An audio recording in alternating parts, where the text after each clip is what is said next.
Hi hello ನಮಸ್ಕಾರ ಸ್ನೇಹಿತರೆ. ಏನಾಗ್ತದೆ ಫೈನಲಿ ಇಲ್ಲಿ ವೈಷ್ಣವ್ ಮುಂದೆ ಕಾವೇರಿ ಸತ್ಯನ ಹೇಳಿಬಿಟ್ರು.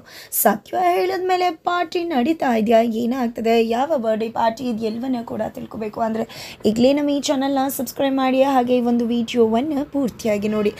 ಇಲ್ಲಿ ವೈಷ್ಣವ್ ಕೆಂಡಾಮಂಡಲ ಆಗ್ತದಾನೆ, ಅದಕ್ಕೆ ಕಾರಣ ಕಾವೇರಿ. ಹಾಗಿದ್ರೆ ಕಾವೇರಿ ಸತ್ಯ ಹೇಳ್ತಾರ, ನಿಜವಾಗ್ಲೂ ಇದು ಕನಸ ನನಸ ಎಲ್ಲದಕ್ಕೂ ಕೂಡ ಉತ್ತರ ಸಿಗಬೇಕು ಅಂದರೆ ಈ ಒಂದು ವಿಡಿಯೋವನ್ನು ಪೂರ್ತಿಯಾಗಿ ನೋಡಬೇಕಾಗುತ್ತೆ. ಇಲ್ಲಿ ಸುಪ್ರೀತ್ ಅವ್ರು ಬಂದಿದ್ದೆ ಕೃಷ್ಣವ್ರ ಹತ್ರ ಪ್ರಶ್ನೆ ಮಾಡ್ತಿದ್ದಾರೆ. ಅಣ್ಣ ಅದಕ್ಕೆದು ತುಂಬ ಅತಿ ಆಗ್ತದೆ, ಏನೇನೋ ಮಾಡ್ತಿದ್ದಾರೆ, ಖಂಡಿತವಾಗ್ಲೂ ನನಗೆ ನಂಬೋಕ್ಕಾಗ್ತಿಲ್ಲ, ಲಕ್ಷ್ಮಿ ಹತ್ರ ಹೋಗಿ ಮಾತನಾಡೋದೇನಿದೆ ಅಂತ ಕೇಳ್ತಿದ್ದಾರೆ. ಜೊತೆಗೆ ಯಾಕೆ ಯಾವಾಗಲೂ ಕೂಡ ಇದೇ ರೀತಿ ಅನ್ಕೋತೀಯ, ಸೊಸೆ ಬಗ್ಗೆ ಇಷ್ಟು ದಿನ ಮಾಡಿದ್ದು ತಪ್ಪು ಅಂತ ಅನಿಸಿರ್ಬೋದು, ಗಿಲ್ಟ್ ಫೀಲ್ ಆಗಿರ್ಬೋದು, ಅದಕ್ಕೋಸ್ಕರ ಸೊಸೆನ ಆರೈಕೆ ಮಾಡೋಣ ಅಂತ ಹೋಗಿರ್ಬೋದು, ನೀನು ಯಾಕೆ ಈ ರೀತಿ ನಡ್ಕೋತಿದ್ಯಾ ಅಂದಾಗ ನಿನ್ಗೆ ಗೊತ್ತಾಗೋದಿಲ್ಲ ಅಣ್ಣ, ಈ ಮನೇಲಿ ಏನೇನೋ ಆಗ್ತದೆ ಅಂತ ಹೇಳ್ತಿದ್ದಾರೆ. ಆದರೂ ಕೂಡ ಇಲ್ಲಿ ಕೃಷ್ಣವರು ಸುಮ್ಮನೆ ಏನೇನೋ ಅನ್ಕೋತೀಯ ನೀನು ಅಂತಲೇ ಹೇಳ್ತಿದ್ದಾರೆ, ನಿನ್ಗೆ ಗೊತ್ತಾಗೋದಿಲ್ಲ ಅಣ್ಣ, ಏನಾಗ್ತಿದೆ ಅಂತ ಹೇಳಬೇಕು ಅಂದರೆ ಏನು ಮಾಡಲಿ ನಾನು, ಬಟ್ ನೀನು ಹೇಗೆ ಅರ್ಥ ಮಾಡಿಸೋದು. ಕಾವೇರಿ ಅದಕ್ಕೆ ಯಾವತ್ತೂ ಕೂಡ ತನಗೆ ಲಾಭ ಇಲ್ಲದೆ ಏನೂ ಕೂಡ ಮಾಡೋರಲ್ಲ. ಇವತ್ತು ಲಕ್ಷ್ಮಿಗೆ ಹೋಗಿ ಸೂಪ್ ಮಾಡ್ಕೊಂಡು ಹೋಗ್ತಾರೆ ಅಂದರೆ ಏನು ಅರ್ಥ ನಿನಗೆ ಗೊತ್ತಾಗ್ತಿಲ್ಲ. ಇದನ್ನು ನೀನು ಕೇರ್ಲೆಸ್ ಮಾಡ್ತಾ ಇದೆಯಾ, ಏನಾಗುತ್ತೆ ಅಂತ ನಾನು ಹೇಗೆ ಹೇಳಲಿ ನಿನಗೆ ಅಂತ ಪೇಚಾಡ್ತಿದ್ದಾರೆ. ಬಿಕಾಸ್ ಇಲ್ಲಿ ಅವ್ರಿಗೆ ತುಂಬ ಚೆನ್ನಾಗಿ ಗೊತ್ತು, ಕಾವೇರಿ ಅದಕ್ಕೆ ಬೇಕಿದ್ರೆ ನಾವು ಉಸಿರಾಟನೂ ಯಾಕೆ ಆಡ್ತಿದ್ದೀವಿ ಅಂತ ಪ್ರಶ್ನೆ ಕೇಳ್ತಾರೆ. ಬದುಕಿರೋದಕ್ಕೆ ಉಸಿರಾಡ್ತಿದ್ದೀವಿ ಅಂತ ಅಂದ್ಕೊಂಡಿದ್ದಾರೆ, ಇಲ್ಲ ಅಂದರೆ ಅದನ್ನು ಯಾಕೆ ಆಡಬೇಕು, ಅದರಿಂದ ಏನು ಲಾಭ ಇದೆ ಅಂತ ಪ್ರಶ್ನೆ ಮಾಡೋರು. ಯಾಕೆ ನಿನ್ಗೆ ಅರ್ಥ ಆಗ್ತಿಲ್ಲ ಅಂತ ಹೇಳಿ ಮಾತನಾಡ್ತಿದ್ದಾರೆ. ಇದ್ರ ನಡುವೆ ಈ ಕಡೆ ಗಂಗಕ್ಕ ಅಂತೂ ಇಲಿ ಹೊಡಿಬೇಕು 10 ಸೀರೆ ಹರಿದು ಹಾಕ್ಬಿಡಿದೆ, ತಿಂದಾಕ್ಬಿಡಿದೆ, 100 ಬಟ್ಟೆ ತಂದುಬಿಟ್ಟಿದೆ, ಈ ಒಂದು ಇಲಿನ ಇವತ್ತು ಸಂಹಾರ ಮಾಡಿದೆ, ಬಿಡೋದೇ ಇಲ್ಲ ಅಂತ ಹೇಳಿ ಸಿದ್ಧವಾಗಿ ಗಂಗಕ್ಕ ನಿಂತ್ಕೊಂಡಿದ್ರೆ ಅಲ್ಲಿಗೆ ವೈಷ್ಣವ್ ಬಂದಿದ್ದೆ. ಈ ಕಡೆ ಏನು ಮಾಡ್ತಿದ್ರ ಅಂತಿದ್ದಾಗ ಈ ಕಡೆ ವೈಷ್ಣವ್ನ ಕೂಡ ಹಣ ತಗೊಳ್ಳಿ, ನೀವು ಕೂಡ ಹಿಡ್ಕೊಂಡು ಸದೆ ಬಡಿತಾರಿ ಅಂತ ಅವ್ರನ್ನೂ ಕೂಡ ಇಲಿ ಹಿಡಿಯೋಕೆ ಹಾಕೊಂಡ್ಬಿಡ್ತಾರೆ. ಅಷ್ಟರಲ್ಲಿ ಈ ಕಡೆ ಅಂಕಿತ್ ಹೊರಗಡೆ ಹೋಗ್ತಿದ್ರೆ ಎಲ್ಲಿಗೆ ಹೋಗಿ ಕೇಳ್ತಾ ಇದ್ರೆ, ಏನಮ್ಮ ಎಲ್ಲಿ ಹೋಗ್ತಿದ್ಯಾ ಅಂತ ಕೇಳಬಾರ್ದಲ್ವಾ, ಆದರೂ ಕೂಡ ಯಾಕೆ ಕೇಳ್ತಾ ಇದ್ಯಾ ಅಂತ ಹೇಳಿ ಕುಪ್ಪ ಮಾಡಿಕೊಂಡು ಹೋದ್ರೆ ಈ ಕಡೆ ಸುಪ್ರೀತ್ ಅವರು ಮಗ ಎಲ್ಲಿ ಹೋಗ್ತಿರ್ಬೋದು ಅನ್ನೋ ಅನುಮಾನದಿಂದ ಅವನ್ನೇ ಫಾಲೋ ಮಾಡಿಕೊಂಡು ಅವರು ಕೂಡ ಹೋಗ್ತಾರೆ. ತದನಂತರ ಈ ಕಡೆ ಲಕ್ಷ್ಮಿ ಹತ್ರ ಕಾವೇರಿಯವರು ಮಾತನಾಡ್ತಿದ್ದಾರೆ. ನೋಡಮ್ಮ ಲಕ್ಷ್ಮಿ, ನಾನು ಅಮ್ಮನಾಗಿ ಏನು ಮಾಡಬೇಕು ಅದನ್ನು ಮಾಡಿದ್ದೀನಿ, ನೀನು ಅವತ್ತು ಮಾಡಿದಕ್ಕೆಲ್ಲ ಇವತ್ತು ಬಂದು ಉತ್ತರ ಕೇಳಿದ್ರೆ ಖಂಡಿತ ಉತ್ತರ ಸಿಗೋದಿಲ್ಲ. ಯಾಕಂದರೆ ಅವತ್ತಿನ ಸಮಯ ಪರಿಸ್ಥಿತಿನೇ ಬೇರೆ ಇರುತ್ತೆ, ಅದು ಇವತ್ತು ವಿಭಿನ್ನವಾಗಿರುತ್ತೆ, ಅದು ಇವತ್ತು ತಪ್ಪು ಅಂತ ಅನ್ನಿಸ್ಬೋದು. ಆದರೆ ನಾನು ಅವತ್ತು ಏನು ಮಾಡಿದನೋ ಅದನ್ನು ಕೆಟ್ಟ ಉದ್ದೇಶದಿಂದ ಮಾಡಿಲ್ಲ, ನನ್ನ ಮಗನಿಗೆ ಒಳ್ಳೇದಾಗಬೇಕು ಅನ್ನೋ ಒಳ್ಳೆಯ ಉದ್ದೇಶದಿಂದಾನೇ ಮಾಡಿರ್ತೀನಿ ಅಂತ ಹೇಳ್ತಿದ್ದಾರೆ. ಆದರೂ ಕೂಡ ಲಕ್ಷ್ಮಿ ಯಾವುದೇ ಮಾತಕ್ಕೂ ಕೂಡ ಜಗ್ತಾ ಇಲ್ಲ. ಜೊತೆಗೆ ಹೌದಾ ಒಳ್ಳೆಯ ಉದ್ದೇಶದಿಂದ ಮಾಡಿದಿರಾ, ಯಾವಾಗಲೂ ಕೂಡ ನಿಮ್ಮನ್ನು ನಂಬಾರ್ದು ಅಂತ ನನಗೆ ಅನ್ನಿಸ್ಬಿಟ್ಟಿದೆ. ಯಾವತ್ತು ಕೀರ್ತಿ ಹೇಳಿದ್ಲು ಅವತ್ತೇ ಡಿಸೈಡ್ ಮಾಡ್ದೆ. ನನ್ನ ತಂದೆ ಯಾವತ್ತೂ ಕೂಡ ಹೇಳಿದರು, ಒಬ್ಬ ವ್ಯಕ್ತಿನ ಪದೇ ಪದೇ ನಂಬ್ತಾ ಮೋಸ ಹೋಗ್ತಾ ಇದ್ರೆ ಅವ್ರನ್ನ ನಂಬಾರ್ದು ಅಂತ. ನನಗೂ ಕೂಡ ನಿಮ್ಮ ಮೇಲೆ ನಂಬಿಕೆ ಇಲ್ಲ. ಜೊತೆಗೆ ಒಂದು ವಿಷಯನ ನಾವು ಯಾತಕ್ಕೆ ಮುಚ್ಚಿಡ್ತೇವೆ, ಅದರಿಂದ ಒಳ್ಳೆಯ ಉದ್ದೇಶ ಇದ್ದರೆ ಹೇಳ್ಬೋದಲ್ವ, ಆದರೂ ಕೂಡ ನೀವು ಮುಚ್ಚಿಡ್ತಿದ್ದೀರಾ ಅಂದರೆ ಅದರಲ್ಲಿ ಏನೋ ತಪ್ಪಿರ್ಬೋದು, ಅದಕ್ಕೆ ನೀವು ಮುಚ್ಚಿಡ್ತಿರ್ಬೋದು ಅಂತ ನೇರವಾಗಿ ಮಾತಾಡ್ತಿದ್ದಾಳೆ ಲಕ್ಷ್ಮಿ.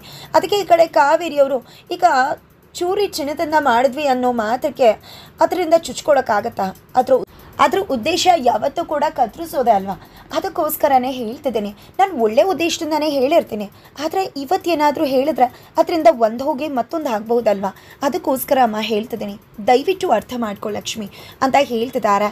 ಜೊತೆಗೆ ಈ ಕಡೆ ಕಾರ್ಪೆಂಟರ್ನ ಕರೆದಿದ್ದಾರೆ ಫೋಟೋ ಫ್ರೇಮ್ ಹಾಕ್ಸ್ಲಿಕ್ಕೆ. ವಿಧಿ ಯಾರು ಅಂತ ಕೇಳಿದಾಗ ಕಾರ್ಪೆಂಟರ್ನ ಕರೆದಿದ್ದೀನಿ ಅಂತ ಹೇಳ್ತಾರೆ. ಸರಿ ಆಯಿತು ಅಮ್ಮ ಹೋಗು ಅಂತ ಹೇಳ್ತಾರೆ. ವಿಧಿ ಕೂಡ ತನ್ನ ರೂಮಿಗೆ ಬರ್ತಾಳೆ. ಕಾರ್ಪೆಂಟರ್ನ ಕರೆದು ಎಲ್ಲಿ ಫೋಟೋ ಹಾಕಿಸ್ಬೇಕು ಅಂತ ಹೇಳಿ ಅಲ್ಲಿ ಮೊಳೆ ಹೊಡಿತಾ ಇದ್ದಾರೆ ಕಾರ್ಪೆಂಟರ್. ಅದ್ರ ನಡುವೆ ಈ ಕಡೆ ಲವರ್ ಕಾಲ್ ಮಾಡಿದ್ದೆ, ಈ ಕಡೆ ಫುಲ್ಲು ಉಟ್ಕೋತಿದ್ದಾಳೆ ವಿಧಿ. ನಮ್ಮ ಮನೇಲಿ ಯಾರಿಗೂ ಕೂಡ ನನ್ನ ಬರ್ಡೇನೇ ನೆನಪಿಲ್ಲ, ಅವ್ರು ಸರ್ಪ್ರೈಸ್ ಕೊಡೋದಾ ಅಂತ ಹೇಳಿದಾಗ ಇನ್ನೂ ಕೂಡ ಫುಲ್ ಡೇ ಇದೆ ಅಲ್ವಾ, ನೀನೇನು ಯೋಚನೆ ಮಾಡಬೇಡ ಅಂತ ಕೂಡ ವಿಧಿಗೆ ಹೇಳ್ತಾರೆ. ಈ ಕಡೆ ನೋಡಮ್ಮ, ದಯವಿಟ್ಟು ವೈಷ್ಣವ್ಗೆ ಯಾವುದೇ ಕಾರಣಕ್ಕೂ ಜಾತಕದ ವಿಷಯನ ಹೇಳಬೇಡ ನೀನು ಅಂತ ಹೇಳಿ ರಿಕ್ವೆಸ್ಟ್ ಮಾಡ್ಕೋತಿದ್ದಾರೆ ಈ ಕಡೆ ಕಾವೇರಿಯವರು. ಆದರೆ ಲಕ್ಷ್ಮಿ ಮಾತ್ರ ನಾನು ಹೇಳ್ತೀನಿ, ಯಾಕೆ ಹೇಳಬಾರ್ದು ಈ ಜಾತಕದ ವಿಷಯ, ವೈಷ್ಣವ್ ಅವ್ರಿಗೆ ಗೊತ್ತಾಗಲೇಬೇಕು ಅಂತ. ಅಷ್ಟರಲ್ಲಿ ವೈಷ್ಣವ್ ಬಂದಿದೆ ಏನು ಜಾತಕದ ವಿಷಯನ, ಹಾಗಿದ್ರೆ ನನ್ನ ಜಾತಕದಲ್ಲಿ ದೋಷ ಇರೋದು ನಿಜಾನಾ ಅಮ್ಮ ಅಂತ ಹೇಳಿ ಪ್ರಶ್ನೆ ಮಾಡ್ತಿದ್ದಾಗ ಈ ಕಡೆ ಕಾವೇರಿಯವರು ನಿಂತಲ್ಲೇ ಬೆವರ್ತಿದ್ದಾರೆ.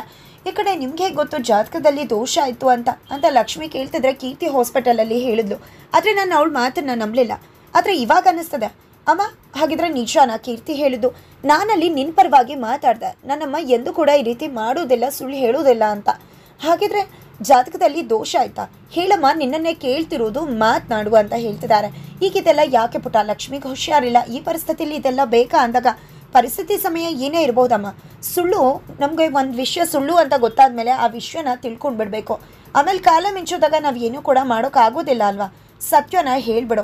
ಮಾತನಾಡುವಂಥ ವೈಷ್ಣವ್ ತರಾಟೆಗೆ ತಗೋತಾ ಇದ್ರೆ ಗೊಂಬೆ ಆಡ್ಸೋರು ಮಾತು ಹೇಳಿದ ಮಾತುಗಳು ಕಾವೇರಿ ಅವ್ರಿಗೆ ನೆನಪಾಗ್ತದೆ. ರೆಕ್ಕೆ ಬಲ್ತಾ ಹಕ್ಕಿ ಹಾರುತ್ತೆ, ನೀನು ಸಾಕಿದ ಹಕ್ಕಿ ನಿನ್ನ ವಿರೋಧಾನೆ ಪ್ರಶ್ನೆನ ಮಾಡುತ್ತೆ ಅಂತ. ಇದೇನಿದು ಎಲ್ಲ ಕೂಡ ನನಗೆ ತಿರುಗಿ ಬೀಳ್ತಿದೆಯಲ್ಲ, ಏನಪ್ಪ ಮಾಡಲಿ ಅಂತ ಆಲೋಚನೆ ಮಾಡ್ತಿದ್ದಾರೆ ಕಾವೇರಿಯವರು.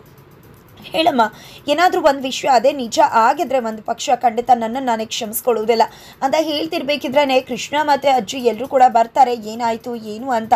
ಏನಾಗ್ತದೆ ಅಂದಾಗ ನನ್ನ ಜಾತಕದಲ್ಲಿ ದೋಷ ಆಯ್ತಂತೆ ಅಂತ ಹೇಳ್ತಿದ್ದಾರೆ. ಜೊತೆಗೆ ಅತ್ತೆ ಹೇಳ್ಬಿಡಿ ಅತ್ತೆ, ಇನ್ನು ಯಾವುದೇ ಕಾರಣಕ್ಕೂ ಮುಚ್ಚಿಡೋದ್ರಲ್ಲಿ ಏನೂ ಕೂಡ ಯೂಸ್ ಇಲ್ಲ ಅಂತ ಲಕ್ಷ್ಮಿ ಕೂಡ ಕಾವೇರಿ ಅವ್ರಿಗೆ ಹೇಳ್ತಿದ್ರೆ ಈ ಕಡೆ ಕಾವೇರಿಯವರು ನಡ್ಕೋಗ್ತಿದ್ದಾರೆ. ಈ ಕಡೆ ಕೃಷ್ಣ ಅವರು ಅತ್ತೆ ನೀವೇ ತಾನೇ ಜಾತಕ ಬರ್ಸಿದ್ದು, ವೈಷ್ಣವ್ ಜಾತಕದಲ್ಲಿ ದೋಷ ಆಯ್ತಾ ಅಂದಾಗ ಆ ರೀತಿ ನನಗೇನು ಗೊತ್ತಿಲ್ಲಪ್ಪ ಅಂತ ಹೇಳ್ತಿದ್ದಾರೆ. ಈ ಕಡೆ ಸುಪ್ರೀತ್ ಅವರು ತಮ್ಮ ಮಗನ ಫಾಲೋ ಮಾಡ್ಕೊಂಡು ಬಂದಿದ್ದಾರೆ. ಅಲ್ಲಿ ಹೋಟೆಲಲ್ಲಿ ಅಂಕಿತಿದ್ದಾನೆ, ಕಾಲ್ ಮಾಡ್ತಾ ಇದ್ರೆ ನಾನು ಗಗನ್ನ ಮೀಟ್ ಮಾಡೋಕೆ ಬಂದಿದ್ದೀನಿ ಅಂತ ಸುಳ್ಳು ಹೇಳ್ತಿದ್ದಾನೆ. ಆದರೆ 20 ಕಿಲೋಮೀಟ್ರ್ ದೂರ ಇದೆ ಗಗನ್ ಮನೆ, ಏನು ಮಾಡ್ತಿರ್ಬೋದು ನನ್ನ ಮಗ ಅಂತ ಅಂದ್ಕೊಂಡಿದ್ದೆ. ಆ ಒಂದು ಕೆಫೆ ರೂಮ್ಗೆ ಬಂದೇ ಬಿಡ್ತಾರೆ ಸುಪ್ರೀತ್ ಅವರು. ಇಲ್ಲಿ ಅಂಕಿತ್ ತನ್ನ ಅಪ್ಪನ ಹುಡ್ಕೋ ಪ್ರಯತ್ನದಲ್ಲಿದ್ದಾನೆ. ಹಾಗಿದ್ರೆ ಸುಪ್ರೀತ್ ಅವರು ಅವರ ಅಪ್ಪನ ಬಗ್ಗೆ ವಿಷಯ ತಿಳಿಸ್ತಾರೆ. ಕತೆ ಅಂತಿಮ ಸಂಚಿಕೆ ಅಂತ ಹೋಗ್ತಿರೋದ್ರಿಂದ ಎಲ್ಲ ವಿಷಯಗಳು ಕೂಡ ಕ್ಲಿಯರ್ ಆಗಲೇಬೇಕಾಗಿದೆ. ಹಾಗಾಗಿ ಇಲ್ಲಿ ಸುಪ್ರೀತ್ ಅವರು ತಮ್ಮ ಗಂಡ ಯಾರು ಅನ್ನೋ ಸತ್ಯನ ಕೂಡ ತಿಳಿಸ್ಲಿಕ್ಕೆ ಮುಂದಾಗ್ತಾರೆ. ಜೊತೆಗೆ ಆ ಕಡೆ ಕಾವೇರಿಯವ್ರನ್ನ ಯರ್ರಾಬಿರಿ ಪ್ರಶ್ನೆಗಳ ಸುರಿಮಳೆ ಸುರಿಸ್ತಿದ್ದಾನೆ ವೈಷ್ಣು. ಈ ಕಡೆ ಕೃಷ್ಣ ಅವ್ರು ಕೂಡ ಜಾತಕ ಬರ್ಸಿದವ್ರಿಗೆ ದೋಷ ಇದೆ ಅಂತ ಗೊತ್ತಿಲ್ಲ ಅಂದಮೇಲೆ ನಿನಗೆ ಗೊತ್ತಿದೆ ಕಾವೇರಿ, ಹಾಗಿದ್ರೆ ಯಾರು ಬೆನ್ನಿಂದ ಏನೋ ಕೆಲಸ ಮಾಡ್ತಿದ್ದಾರೆ ಅಂತ ತಾನೇ ಅರ್ಥ ಅಂತ ತಮ್ಮ ಸೂಕ್ಷ್ಮತೆನ ತಿಳಿಸ್ತಾರೆ ಕೃಷ್ಣ ಅವ್ರು ಕೂಡ. ನಂತರ ಈ ಕಡೆ ಸೌಂಡ್ ಆಗ್ತದೆ, ಕಿರಿಕಿರಿ ಅನ್ನಿಸ್ತದೆ. ಯಾಕಂದರೆ ಅಲ್ಲಿ ಕಾರ್ಪೆಂಟರ್ ಒಳೆ ಹೊಡೆಯೋದಕ್ಕೆ ಸೌಂಡ್ ಮಾಡ್ತಿದ್ದಾಗ ಈ ಸೌಂಡಲ್ಲಿ ನಾನು ಹೇಗೆ ಹೇಳಿ ಅಂತ ಚೀರ್ಕೊಂಡ್ಬಿಡ್ತಾರೆ ಕಾವೇರಿಯವರು. ತಕ್ಷಣ ಅವ್ರು ವಿಧಿ ರೂಮ್ಗೆ ಹೋಗ್ತಾನೆ. ವೈಷ್ಣವ್ ಏನಿದು, ಏನು ಮಾಡ್ತಿದ್ಯಾ ನೀನು ಅಂದಾಗ ನನ್ನ ಫೋಟೋ ಹಾಕ್ಸೋಕ್ಕೂ ಸ್ವಾತಂತ್ರ್ಯ ಇಲ್ವಾ? ಬರೀ ನಿನ್ನ ಹೆಂಡತಿ ನಿನ್ನ ವಿಷಯನೇ ಅಲ್ವಾ, ಇನ್ನು ಯಾರಿಗೂ ಕೂಡ ಈ ಮನೇಲಿ ಸ್ಪೇಸ್ ಇಲ್ಲವೇ ಇಲ್ಲ, ಬರೀ ನಿಮ್ಮದೇ ಪ್ರೈವಸಿ ಅಲ್ವಾ ಅಂತ ಹೇಳಿ ವಿಧಿ ಜೋರು ಮಾಡ್ತಿದ್ರೆ ನನಗೆ ಈಗ ಮಾತನಾಡೋ ಸಮಯ ಅಲ್ಲ, ಸುಮ್ಮನೆ ನಿಲ್ಲಿಸ್ಬಿಡುವ ಅಂತ ಹೇಳಿ ಕಾರ್ಪೆಂಟರ್ನ ವೈಷ್ಣವ್ ಕಳಿಸ್ಬಿಡ್ತಾನೆ.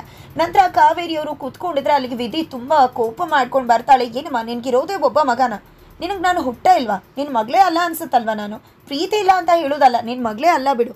ಇಲ್ಲದೇ ಇದ್ದರೆ ಖಂಡಿತ ಕೂಡ ಇಲ್ಲಿ ನನ್ನ ಬರ್ಡೇ ನಿಮ್ಗೆ ಯಾರಿಗೂ ಕೂಡ ನೆನಪಿಲ್ಲದೆ ಇರ್ತಿತ್ತ ಅಂತ ಹೇಳಿ ವಿಧಿ ತುಂಬ ಸೆಟ್ ಮಾಡಿಕೊಂಡು ಕೋಪ ಮಾಡಿಕೊಂಡು ನೊಂದ್ಕೊಂಡು ಹೇಳ್ತಿದ್ರೆ ಎಲ್ಲರೂ ಕೂಡ ಫ್ಲ್ಯಾಶ್ ಆಗುತ್ತೆ. ಹೌದಲ್ವಾ ಇವತ್ತು ವಿಧಿ ಬರ್ಡೇ ಅಂತ. ಅಣ್ಣ ಅಮ್ಮ ಅಪ್ಪ ಎಲ್ಲರೂ ಕೂಡ ಸಾವಧಾನ ಮಾಡೋಕ್ಕೆ ಹೋದರೆ ನಾನು ನಿಮ್ಮೆಲ್ಲನೂ ಕೂಡ ಹೆಡ್ ಮಾಡ್ತೀನಿ, ನಿಮ್ಮ ಫ್ಯಾಮಿಲಿನೇ ಅಲ್ಲ ನೀವು ನನಗೆ ಅಂತ ಹೇಳಿ ಹೊರಟ್ಬಿಡ್ತಾಳೆ. ನಂತರ ನಿಜ ಹೇಳಮ್ಮ ಅಂತ ಇನ್ನೂ ಕೂಡ ಬಿಟ್ಟಿಲ್ಲ ವೈಷ್ಣವ. ಹೌದು ಪುಟ್ಟ, ನಿನ್ನ ಜಾತಕದಲ್ಲಿ ದೋಷ ಇದ್ದದ್ದು ನಿಜ, ನನಗೆ ಗೊತ್ತಾಯಿತು ಅಂತ ಸತ್ಯ ಹೇಳೇ ಬಿಡ್ತಾರೆ. ಆದರೆ ಈ ಒಂದು ವಿಷಯನ ಈಗಲೇ ಚರ್ಚೆ ಮಾಡೋದು ಬೇಡ ಅಂತ ಕೂಡ ಹೇಳಿ ಈ ಕಡೆ ವಿಧಿಗೆ ತುಂಬ ಬೇಜಾರಾಗಿರೋದ್ರಿಂದ ಸರ್ಪ್ರೈಸ್ ಆಗಿ ಬರ್ಡೇ ಪಾರ್ಟಿ ಪ್ಲ್ಯಾನ್ ಮಾಡ್ಬೋದು. ಆ ಒಂದು ಬರ್ಡೇ ಪಾರ್ಟಿ ಅಂದು ಕೂಡ ಇಲ್ಲಿ ವಿಧಿ ಲವರ್ ವಿಷಯ ಕೂಡ ರಿವೀಲ್ ಆಗ್ಬೋದು, ಲವ್ ಮ್ಯಾಟರ್ ಕೂಡ ರಿವೀಲ್ ಆಗ್ಬೋದು, ಅಥವಾ ಇಲ್ಲಿ ವಿಧಿ ಮನೆ ಬಿಟ್ಟೇ ಹೋಗಿಬಿಡ್ತಾಳ, ಹುಡ್ಕೊಂಡು ಪ್ರಯತ್ನ ಮಾಡ್ತಾರ, ಅದ್ರ ನಡುವೆ ಅವಳು ಏನಾದರೂ ಲವರ್ ಜೊತೆ ಸಿಕ್ಕಿಬೀಳ್ತಾಳ, ಅಥವಾ ಒಂದು ಪಾರ್ಟಿ ನಡೆಯುತ್ತಾ ಪಾರ್ಟಿದಿಂದಂದು ಕಾವೇರಿಯವರು ದಬಾಯಿಸ್ಕೊಂಡು ಹೇಗೋ ಪರಿಸ್ಥಿತಿನ ಹ್ಯಾಂಡಲ್ ಮಾಡಿಬಿಟ್ಟೆ, ಹೇಗೋ ಬಚಾವಾಗ್ಬಿಟ್ಟೆ ಅಂತ ಅಂದ್ಕೊಂಡ್ರೆ ಕೀರ್ತಿ ಕೈಯಲ್ಲಿ ಸಾಕ್ಷಿ ಇದೆ. ಸಾಕ್ಷಿನ ಹಿಡಿದು ಆ ಒಂದು ಬರ್ಡೇ ಪಾರ್ಟಿ ದಿನದಂದು ಕೀರ್ತಿ ಹಾಜರಾಗಿ ಕಾವೇರಿಯವರ ಮುಖವಾಡನ ಕಳ್ಚಿಡ್ತಾಳ. ಯಾವ ರೀತಿ ಇರುತ್ತೆ ಕ್ಲೈಮ್ಯಾಕ್ಸ್ ಸಂಚಿಕೆಗಳು ತಿಳ್ಕೋಬೇಕು ಅಂದರೆ ಮುಂದಿನ ವಿಡಿಯೋಗೋಸ್ಕರ ವೇಟ್ ಮಾಡೋದನ್ನು ಮರಿಬೇಡಿ.